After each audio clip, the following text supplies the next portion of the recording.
The observation deck of Mercenary Station Obsidian smelled of recycled ozone and the heavy, metallic tang of boredom. Krath stood there, a 7-foot monument to violence, his dorsal spikes etched with 19 kill notches that served as a resume of ruin. 62 challengers had entered his ring.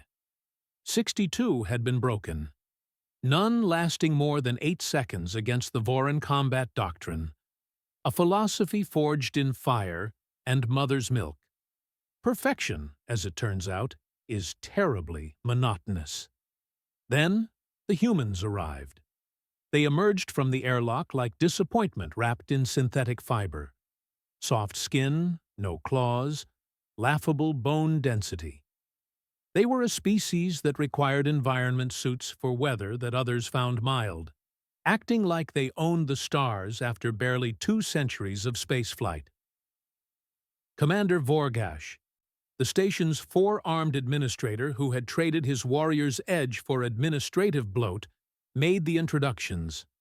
Among the gray-clad arrivals stood Captain Rebecca Torres. Unremarkable, small. Her amber eyes held the calm stillness of a predator assessing a meal, not the fear Krath was accustomed to harvesting. Undefeated, Krath corrected her polite praise, his voice vibrating through the deck plates like a grinding engine. 62, she repeated, a dangerous spark of amusement dancing in her gaze. That must keep you busy. Not busy enough. Hubris is the oldest story in the cosmos, isn't it? The giant always believes the mountain is immovable until the avalanche begins. A friendly sparring match was proposed. Standard rules, which meant unrestricted chaos. The station's betting ecosystem ignited instantly. The odds sat comfortably at 50-1 against the soft-skinned newcomer. Nishal, the Trill communications officer, tried to warn him, her antenna twitching with data on human military history. But Krath laughed. Why research a species that looked like it would bruise from a stiff breeze? Arena 3 became the center of the galaxy that night. The air buzzed with the polyglot roar of 40 species bloodthirsty for a massacre. Krath, towering over Torres in the center of the ring, offered her a merciful out. She declined, tilting her head with a chilling smile. She asked only one thing, that he try to remember the year when he eventually woke up. The fight began. Krath moved with the devastating speed of a creature born to kill, throwing a right cross that carried 3 years of undefeated momentum. It connected perfectly. The sound was a wet, brutal thud, a hammer striking meat. Torres flew back, ribs cracking audibly against the sudden silence of the crowd. But then, the impossible happened.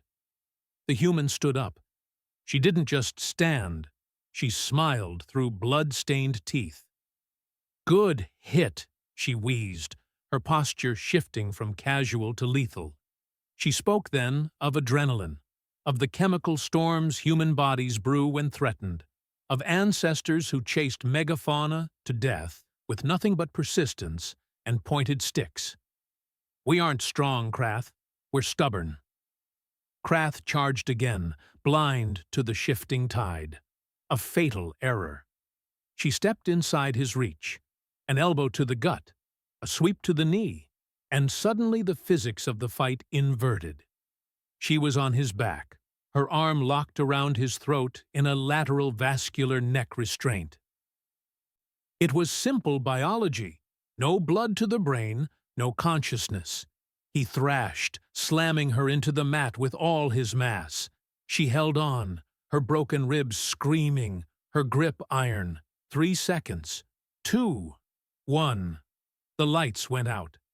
He woke to the blinding white of the medical bay and the phantom sensation of a chokehold. "What year is it?" he croaked.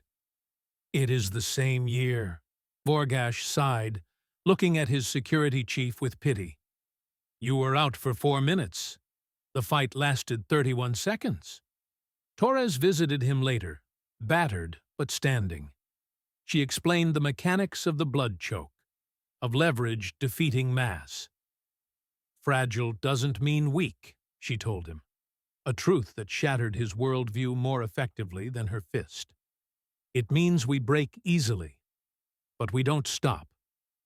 Krath, stripped of his arrogance, asked the only question that mattered. Teach me. 2 months later, the lesson came full circle. A Brontali warrior named Torgan arrived, dripping with the same swagger Krath once wore. He sneered at the humans, calling them prey. Krath stepped in, not with violence, but with a warning born of viral humiliation. I used to be you, Krath said, patting the giant on the shoulder. I had the record. I had the pride. Then I learned that respect is knowledge. If a human smiles at you, run. As the confused warrior retreated, Rebecca Torres stepped from the shadows. The video of Krath's defeat had been viewed millions of times, a digital monument to his education. But as they walked toward the training arena, student and teacher, Krath realized that the loss of his record was a small price for the truth. In a universe of monsters, it was the soft ones you had to watch. 31 seconds was all it took to learn that fear isn't about size. It's about who is still standing when the dust settles.